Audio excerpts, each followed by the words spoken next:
sightings. In the 1950s, was the USS Franklin Delano Roosevelt the object of extraterrestrial observation? It looked like a star, but was much brighter until it disappeared into the moonlight. Then, a sightings exclusive. Our Heartland ghost investigation continues. A family is forced from their home by a violent spirit. Something's going on in that house. It's strange activity. Plus, a psychic leads twin sisters to the family they never knew. The minute she came to the motel where we were staying and walked in the door, it was just as if we'd always known her. And a terrifying past life memory forces this woman to relive the horrors of the Holocaust. I kept having this image of being in this other woman's body that I just lost my mind. Later, are extraterrestrials time travelers from our own future? Extraterrestrials manipulate the fabric of space and time.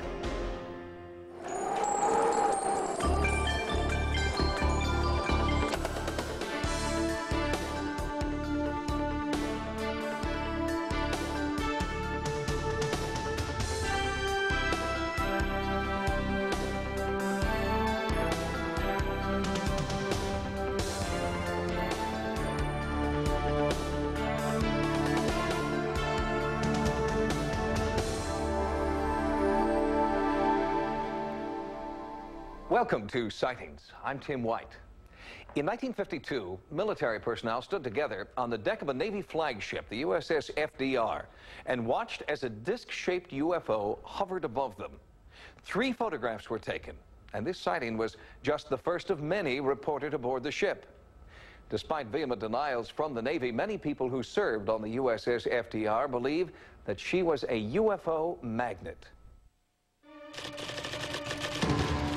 Sometime in late July, early August of 1952, as an ensign, I saw a bright light at the forward of the bow on the right-hand side, which would be the starboard side. The ship was on a shakedown cruise near Gitmo, Cuba.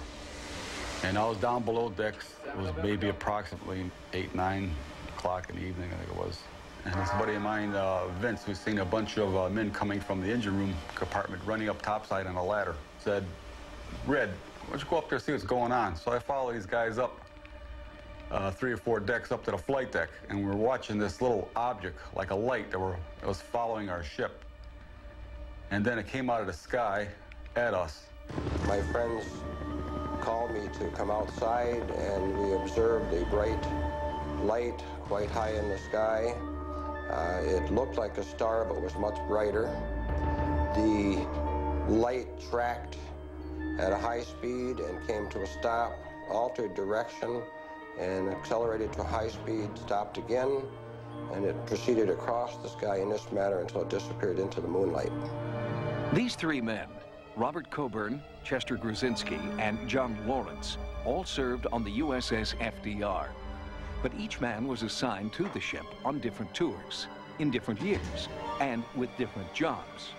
And yet each man saw the same thing sometime during his service, an unidentified flying object tracking the Navy aircraft carrier through the sky. Others stood with them and witnessed the same events, which occurred over a 10-year period. But there is no record of any sightings in the ship's logs, and attempts to find other eyewitnesses have failed. I know that during September of '52, there were a series of incidents during Operation Main Brace, which was a series of naval maneuvers, military maneuvers with other countries. And during those maneuvers, there were a number of UFO incidents reported. One occurring in connection with a fighter jet, which had been followed by an unidentified flying object. Barry Greenwood is the research director of CAUSE, Citizens Against UFO Secrecy. He is also the co-author of the UFO Cover-Up. Greenwood has collected photographs of UFOs taken in 1952 from the deck of the flagship for Operation Main Brace. They were taken aboard the USS Franklin D. Roosevelt. On September 20th, a newspaper reporter was on the flight deck of the carrier. He had a color camera with him. And he said he turned down the flight deck and noticed a group of guys looking up into the sky. He ran down there and noticed a large spherical object hanging in the air. Everybody was looking at it, so he had his camera. He decided to take some shots. And when he ran the exposures, he said the object accelerated, took off at high speed, disappeared. They thought it was a balloon initially. So the brass called the various other ships in the area, asked about a balloon. Nobody launched a balloon. Nobody knows anything about it. They listed it as an unknown. Possible balloon, but nobody knows where it came from. No, it's quite obvious that we had seen something. We don't know what it was. We knew that it couldn't be an airplane because an airplane could not start and stop. The rate of speed was too fast for a helicopter, and it was too erratic, a pattern track for a weather balloon. Leon Treadwell also served on the USS FDR in the 1950s. He recalls a UFO encounter he witnessed, along with several other men, while on anchor watch in Rio de Janeiro. Two ships, or appeared to be ships, one above the other, maybe about 200 or 300 feet separated the two of them, and the counter-rotating lights. And all of a sudden a fireball dropped between the upper ship to the lower ship. Nobody knew what the devil was going on. There was actual radar contact on these vehicles. This painting depicts what Leon claims he and several other sailors saw on board the USS FDR that night. Several officers and these are representatives of divisional departments. They couldn't believe what they were looking at. Everybody signed a release statement that nobody outside of CIC would say anything about this for at least 15 to 20 years. The CIC, the Combat Information Center, is master control for any Navy aircraft carrier. Here is where radar, mapping, target searches, and operations are conducted. We were just told to not say anything about this to anybody outside of Combat Information Center. The commander down in Virginia, when I was discussing this with him, he was on a ship, he told me that I wasn't even supposed to mention this. I just ignored what he said. It's one of my desires in life is to find these other witnesses that were up on that flight deck with me witnessing this object as it came on top of the ship. There are a lot of times I wish that this would have never happened because all the aggravation has caused me. I had people that laughed and said they wouldn't believe me. And really? Yeah, I was there. I seen it. You weren't there. You don't know. You don't know what it was like. But why would an unidentified flying object of this Earth or any other spend nearly a decade tailing this particular ship? Crewmen claim that the FDR carried advanced nuclear weaponry that was supposedly top secret. The sighting was well known to insiders in the government at the time. It was written about by the head of Project Blue Book after he retired from the military, and he described it in great detail. There's a possibility that our weapons were of a sort that they were interested in. Of course, the carrier carried all kinds of different weapons. The FDR was the only aircraft carrier at the time that had thermonuclear capability. It was the only one that was allowed to carry the H-bomb. We would be the only ship, naturally, that would carry them because we would have the only method of delivering the atomic bombs. Since World War II, there have been a number of UFO sightings linked to nuclear storage and transport facilities. But these reports remain unsubstantiated, in large part because the government organization best equipped to investigate the sightings, the U.S. military, refuses to do so. I think they are probably covering up the incidents with the FDR because they're covering up all incidences of UFO sightings. I won't rest till I find somebody else that was on that flight deck with me to witness that same thing I did. The experience of the crew members aboard the USS FDR may not be unique. Sightings is currently conducting an in-depth investigation into charges that UFO confrontations have occurred at 3 different military bases where nuclear weapons are stored. We'll bring you the results of that investigation on a future edition of Sightings. Next, a Sightings exclusive. A violent spirit continues its assault on a Midwestern family. It happened so quick. I'm sitting right here and I didn't see it. It's on my side. This is what we know so far. A 2-story house built in 1872 sits on a tree-lined street in the Midwest. Inside, many people, including members of our Sightings investigative team, have reported feeling anomalous cold spots, eerie contacts with amorphous entities, and inexplicable electrical energy. One man has been plagued by spontaneous bleeding welts that he attributes to a vindictive spirit. What we don't know is why. What is causing this haunting activity in America's heartland? I could feel it. How did that happen? You don't know. Sally? Walk in there. Walk in there. Oh, my God. Look. Look. It's forming right there. I have 2 scratches. Oh, there it is. Look at it. Would it be okay if I sit down for a second? Why don't you sit down, Sally? Sightings viewers have their own theories. The wounds are self-inflicted, an allergic reaction, or psychosomatically induced.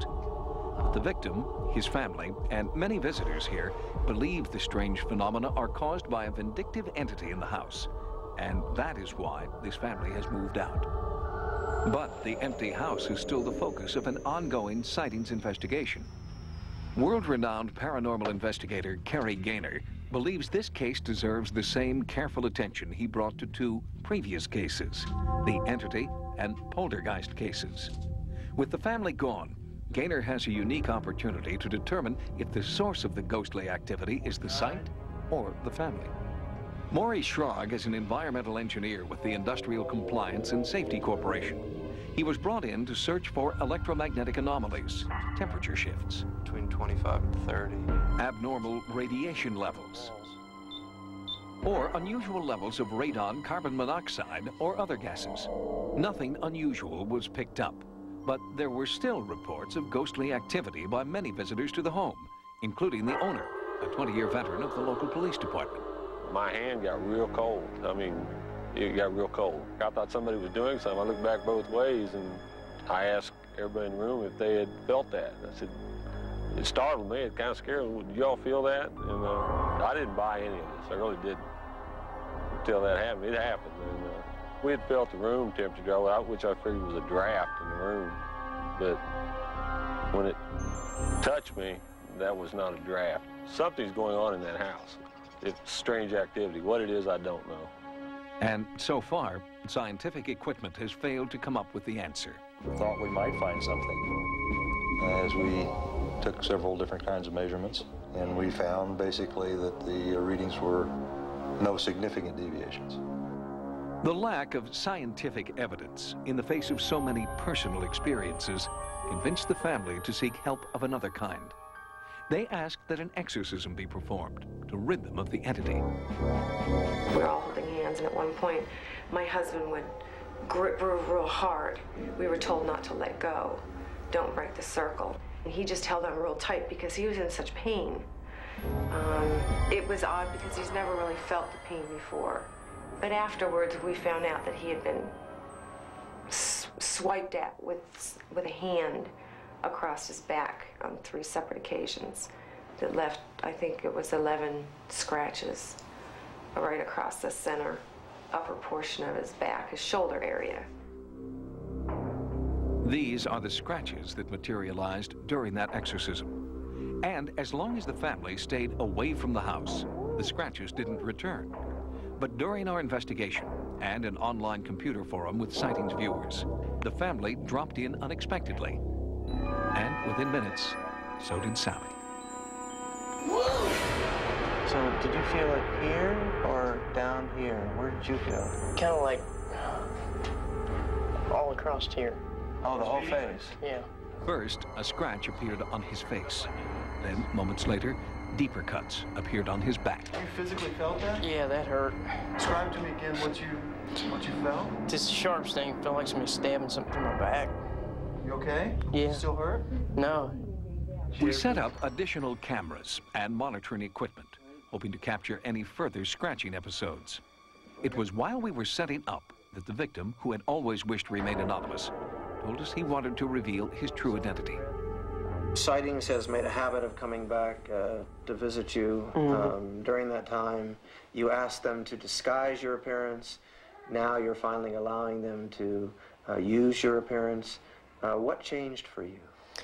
Well, it's something that me and my wife we talked about a lot. And it's a pretty religious town. And I didn't know what kind of feedback we'd get from this type of situation. The more we've talked about it, And since we have been on television a few times, and we've been getting some pretty positive feedback.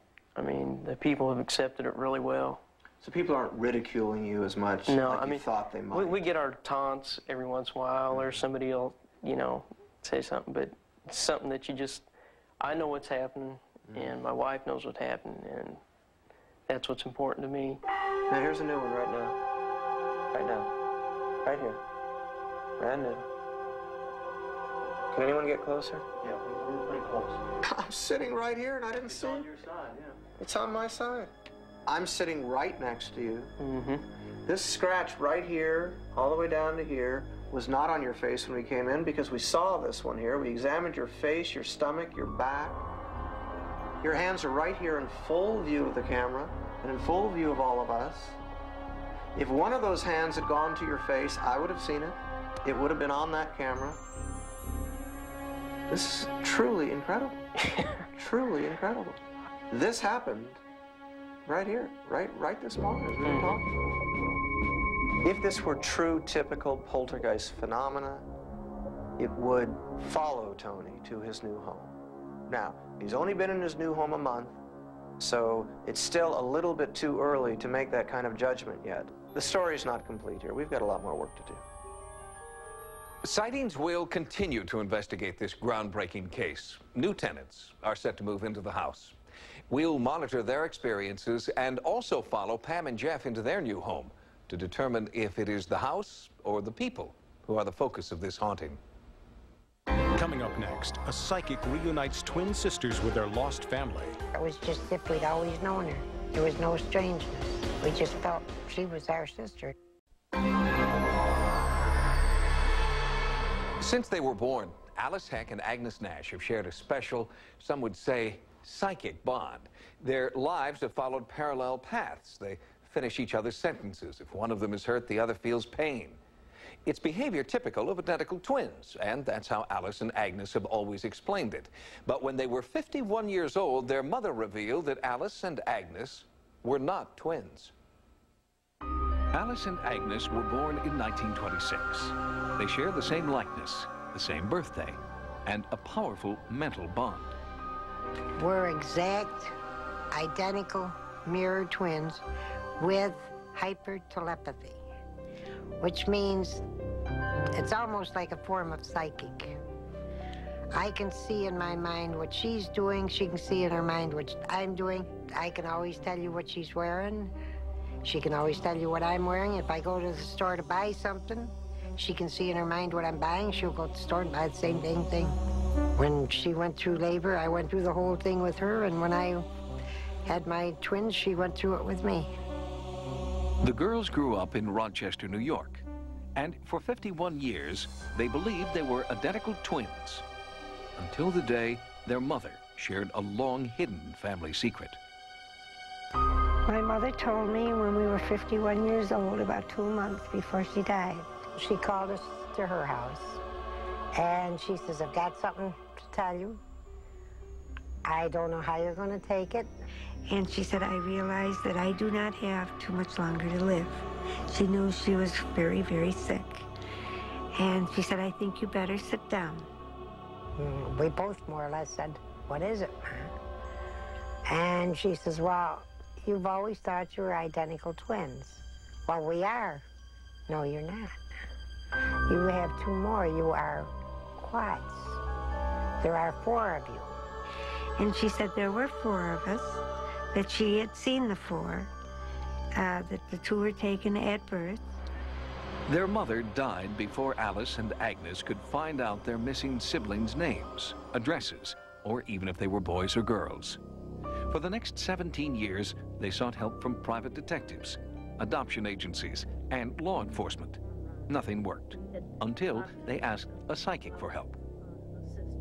During the reading, what I picked up most importantly was the sister's name right away. It just flowed right out of me. But also a sense of sadness that their sister would really be reluctant about meeting up with them and connecting with them. Sandra also told Alice and Agnes that they would discover the whereabouts of this missing sister on Father's Day and meet her in the summer. Just 1 month after the psychic reading, during an appearance on a TV talk show, the connection was made. A little boy was watching that show and noticed a striking family resemblance. And that's when the grandson of our new sister saw us and thought we looked like his grandmother, and that's how this all started.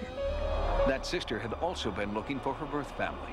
She contacted Alice and Agnes on Father's Day and met them that same summer, just as the psychic had predicted. The minute she came to the motel where we were staying and walked in the door, it was just as if we'd always known her. There was no strangeness. We just felt she was our sister, and that was it. The twins were now triplets. And as they began to learn more and more about their separate lives, they discovered a number of eerie similarities, although they had grown up miles apart in different families. Some of the similarities have been that she has a son and daughter, Mark and Maureen. I have a son and daughter, Mark and Maureen. Her daughter, Maureen, was born July 12, 1952. My son, Jimmy, was born July 12, 1952. I lost twin girls back in 1960. And her one child, boy, was born the same day that I lost the twin girls, October the 3rd. There is another similarity that's a very marked one. My sister was married the year before I was the new sister. And when we got married, she bought her gown in her hometown at a specialty shop. I bought my gown here in Rochester in a specialty shop. She had hers altered, and so did I, with seat pearls in the neckline. Our headpieces were almost identical. Baptismal records support Alice and Agnes's belief that this is their sister. But as the psychic predicted, the long-lost sister isn't ready to accept this new family. She is still looking for a paper trail. I guess it's overwhelmed her, according to what she says. She doesn't want her name used or anything right now. But she admits to us that she knows in her heart that she is our sister. So now we're leaving it up to her. While Alice and Agnes work on building a relationship with their sister, there is still a hole to be filled. There is yet another sibling out there somewhere, and psychic Sandra Sanfilippo believes it is a brother. I hope that we do find him. He would be 68 years old. He might look like us. He may have dark. Our hair is naturally dark. He might have gray hair because it's also gray hair in the family. His birthday should be April the 6th, 1926. Alice and Agnes are confident in Sandra's psychic vision. They will search until they find the brother who can complete their family portrait. Well, the most that we want to get out of this whole thing is to get the four of us together so that we can all love one another and be there for one another in thickness and in thin, no matter what the future might bring. Because if they are in pain or need, we want to be there. We want to be there. I want to know that they're going to be all right. Alice and Agnes continue to search for the brother that they believe is out there somewhere. It's a reunion we hope to share with you on an upcoming edition of Sightings. Next, a terrifying past life memory forces this woman to relive the horrors of the Holocaust. Then, have scientists found a link between alien visitation and time travel? And a psychic finds clues to a murder through dreams. Reincarnation is the belief that a person's essence, their soul, never dies, but is simply transferred from body to body for eternity. Some people claim that they can recall their past lives. Taylor Sammons believes she is one of those people, and there's one past life she can never forget. Why else would she have vivid memories of her own death in a Nazi concentration camp? I was sure I was crazy. I was sure that the fact that I kept having this image, this memory of being in this other woman's body, that I just lost my mind. She was developing some headaches, severe ones. And in going over what was happening with her currently, I wasn't able to come up with any rationale, therapeutic type rationale, that would explain these headaches. Probably the fourth session after the headaches, she showed me some welting, and I couldn't explain that either. I got tattoos. They were marks on my arm, and they ran all the way up, and they were sore, and you could literally see numbers. When the therapy began to change based on this new symptomology, I was thinking, oh my God, what is it that's going on here? Something is very different. I'm very puzzled. I guess I was very puzzled as to where this was all coming from. And it was as if becoming me, being born in 1957 in Seattle, was a joke. That had never really happened the way it was. And that feeling alone made me crazy. It was at that point we both agreed to look at some regressive work and see if there was something else going on. These were the kinds of images that overtook Taylor Sammons when she began regression therapy. The nauseating vision of one regime's attempt to decimate an entire race. And the personal horror of feeling somehow responsible. And Taylor Sammons learned that she was not alone. Rabbi Ionasim Gershom has uncovered other cases of supposed Holocaust reincarnation and has come to believe that they are real. Her story is very similar to other stories that I have heard of people having these memories and often having a great deal of guilt, a great deal of pain. Through past life regression therapy, Taylor came to believe that she was once Catherine, a German Jew born in 1914, and that her death occurred in the German concentration camp known as Buchenwald. In looking at the genuineness of the memories of Catherine, I believed, and I still believe today, that they were very genuine.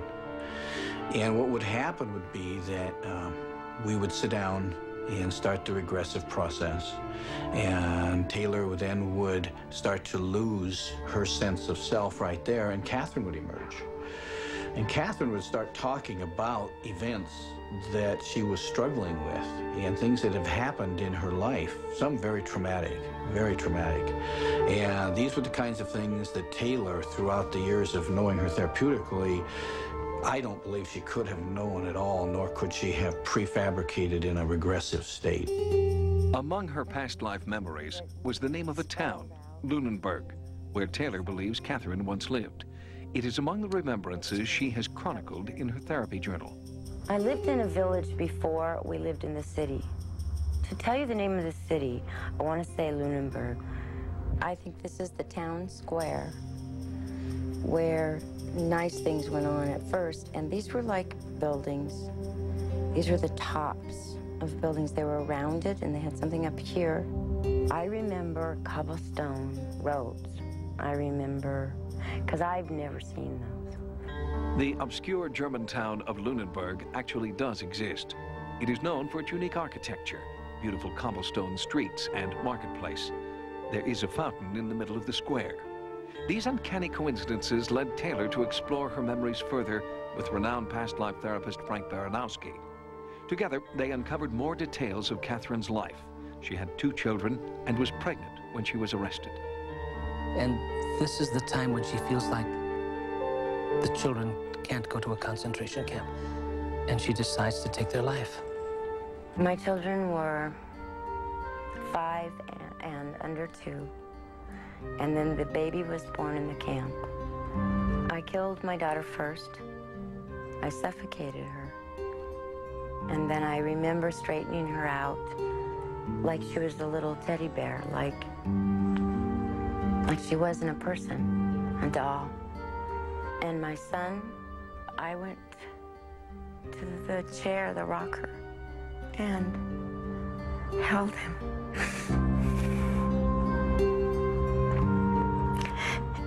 Put my hand over his eyes.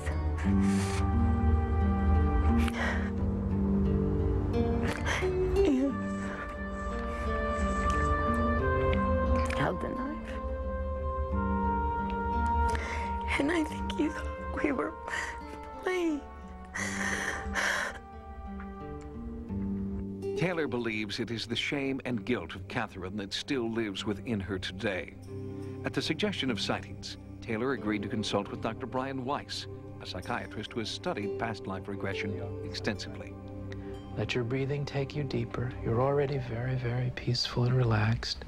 You'll be able to go deeper than you have before. In this state, the memory is very enhanced. You can remember everything.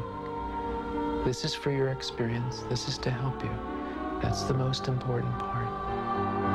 After 2 days of intensive therapy with Dr. Weiss, Taylor began to relive even more of the life and death of Catherine. We are going. They're on the train. What is it like on this train? The others are singing and praying. And it's dark. And it's crowded and there's children. Do you know where this train is going? Where is it going? Buchenwald. To Buchenwald? Buchenwald, yes. This is all important to remember and then to let it go. You can go in. You know you're safe now. During the sessions, Taylor had vivid memories of life in the Buchenwald camp. She had visions of medical experiments being performed against her will, experiments which ultimately killed her. Go to the end of that life, that last day of her life, and let's see what happens. Can you see your body? What does it look like? It is very thin. The breast is missing. I think the arm is missing. An arm? And there's sewing in the stomach, and it's just thin. Okay, let's leave this all together now.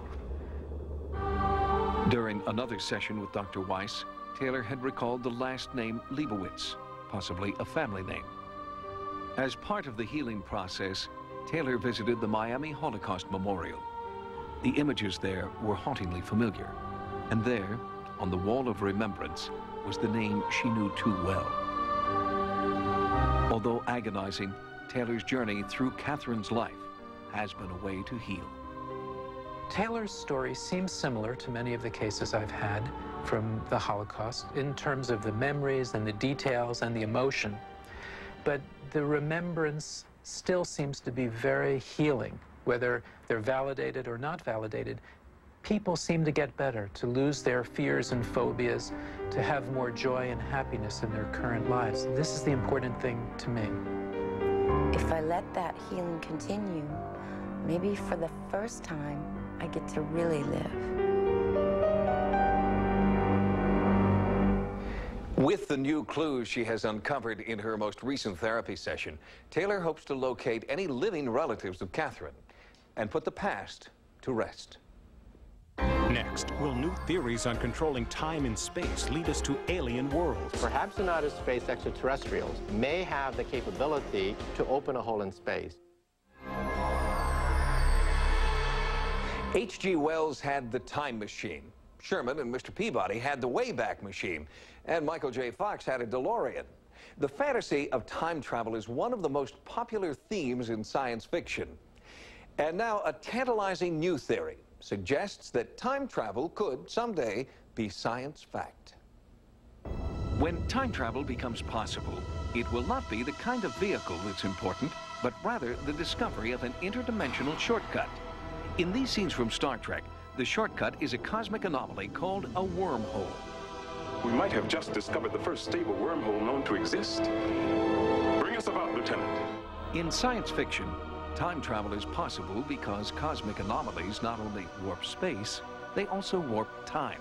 But does science support the existence of these interstellar superhighways? The average scientist says that the distances between stars is so great, 4 light years to the nearest star, that star travel is simply impractical. It would take them hundreds of years to go between nearby star systems. Therefore, they are skeptical that we have been visited by aliens from outer space. Michio Kaku is a professor of theoretical physics at the City University of New York. In his book, Hyperspace, Kaku suggests that there is a mechanism capable of warping time. And Kaku does not rule out the possibility that another, more advanced civilization may have already found that mechanism, the unified field that Einstein dreamt about.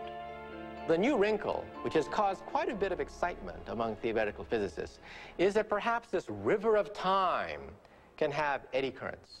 whirlpools, and perhaps may even fork at a crucial juncture in history. But where those forks and eddies are, no one knows. The cosmic highway isn't marked with signs saying, wormhole next right, or this way to ancient Egypt. At this point, just finding holes in space is more of a stumbling block than traveling through them. Perhaps in outer space, extraterrestrials may have the capability, with a technology thousands of years beyond our own, to open a hole in space and to begin to manipulate the fabric of space and time. And that is precisely how Mark Davenport explains his belief that many UFO sightings are, in fact, extraterrestrial spacecraft. In Visitors from Time, Davenport describes hundreds of reported UFO sightings and alien abduction cases that he believes support his time travel theories. So my hypothesis is that these people who operate these ships, their technology is so advanced that they've actually figured out a way to artificially warp space-time, the way a black hole does naturally. And if that's true, it could mean they could be coming here not only from other planets, but from other star systems, other galaxies, other dimensions that coexist with ours, parallel universes, even our own future or our own past. By collating and cross-referencing specifics from eyewitnesses, Davenport believes he has compelling evidence that many UFOs are actually time machines. We have the occupants of these craft are continually telling people, they ask them questions like, what time is it? What is time? What is your time? What is age? What is a year? And they say, you are caught in time and we're not. Our time is different from yours. Time is distorted in the vicinity of these craft and inside these craft. A lot of times people's watches will stop. We have people who say that their voices are distorted when they're near this craft, like when they breathe helium or something. So we have all sorts of indication that these things are in some kind of a field that warps space and time. And one day, according to Michio Kaku, science will catch up with science fiction, and we will create a time machine of our own. Most of my friends watch science fiction because they want to dream about what may be possible in the future. Real scientists at the cutting edge, working on the unified field theory, working on higher dimensions, working on time travel, these are the ones who are playful. These are the ones who let their imagination soar into hyperspace.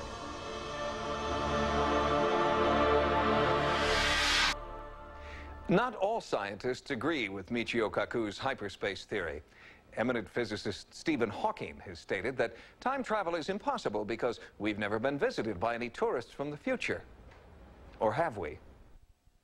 Next, a sightings update. A psychic detective finds clues to a murder in this man's dreams. It really wasn't considered a dream to me anymore because it all seemed so real, like I knew them or something. On a previous Sightings, we profiled Charles Byerly, a man who has been plagued by recurring dreams of a brutal double murder. He said that he didn't know the victims or the killer, and dream experts found this highly unusual. In most recurring dream cases, the dreamer has a link to people in the dream. Sightings contacted psychic Kathleen Ray to see if she could find a hidden link between Charles and his dreams.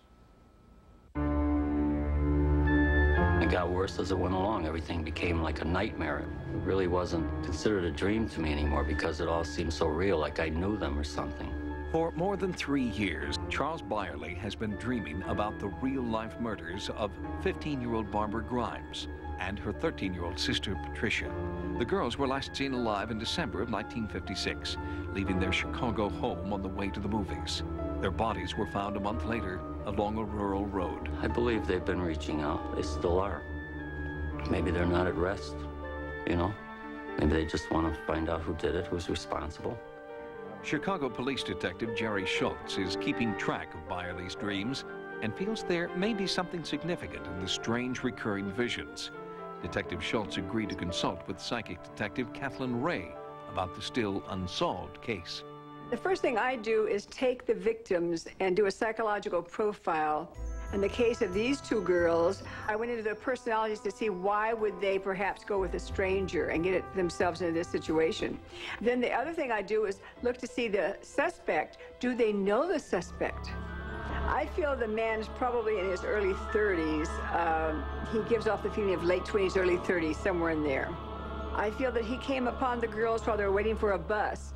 I feel that they crossed over from the theater to a bus stop, and then I feel they had to go to another one, and that's where this happened. These psychic visions mirror Charles's dreams in every detail but one. Kathleen Ray sees only one murderer. I could smell alcohol on him, not only from that night, but like it comes out of his pores, like he drinks a lot. I could smell cigarette smoke on him. I could see his hands, and I could tell he was a laborer of some type, a manual laborer, because they were all rough from working with his hands. This man could very easily have worked for Santa Fe Railroad or for a company of that nature. Where did it start with an S? Working together over the phone, Kathleen Ray received confirmation for many of her psychic visions. Encouraged, Kathleen flew to Chicago to meet with Detective Schultz. She led the detective to the site of a demolished shack where she believes the killer once lived and where he killed the Grimes sisters. I felt it was a green shack. It was back among trees. It was like I could see forest around it. I felt water behind it. And I felt that there were no lights of houses near, so I knew it was isolated so the little girls wouldn't be heard. And it certainly has everything I saw in my mind that fits the scene. When I first started working with the psychic, I was very skeptical, okay? Through my belief and upbringing, whether it be from a religious end, I did not believe in psychics. However, after spending several hours talking to Kathleen Ray, I've changed my opinion drastically. Kathleen Ray has said things to me about this area and about the terrain out here, which only someone who knows this area quite well would know about. And no one had told Kathleen Ray that the site of the shack was only 3 miles from where the bodies were actually found. I feel like he stopped and he brought them down, drug them down far enough to where people wouldn't be inclined to be driving along and seeing just on the edge of the road. Although Kathleen Ray believes the murderer no longer lives in the area, she is confident he will be found. I feel like he's still alive. I feel like he doesn't live here right now. I feel like he lives in a state that has more mountainous terrain around. I felt it was a state that started with an M. With the clues that Kathleen Ray has given me, I've got somebody in mind, okay? It's just something that I'm looking at right now. The recurring dreams that plagued Charles Byerly and the psychic visions of Kathleen Ray each point in the same direction. It's a direction that Detective Schultz is now following in the hope that Barbara and Patricia Grimes may finally rest in peace. Officially, there is no suspect in the death of the Grimes sisters. But Detective Schultz is following up on the leads Kathleen Ray has provided in a concerted effort to reopen the case.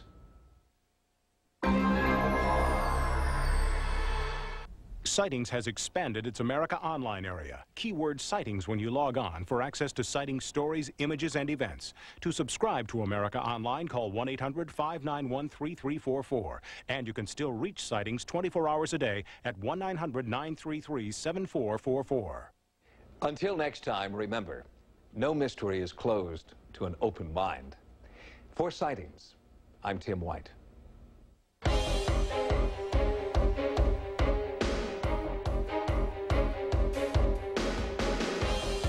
Next on Sci-Fi, Dark Shadows.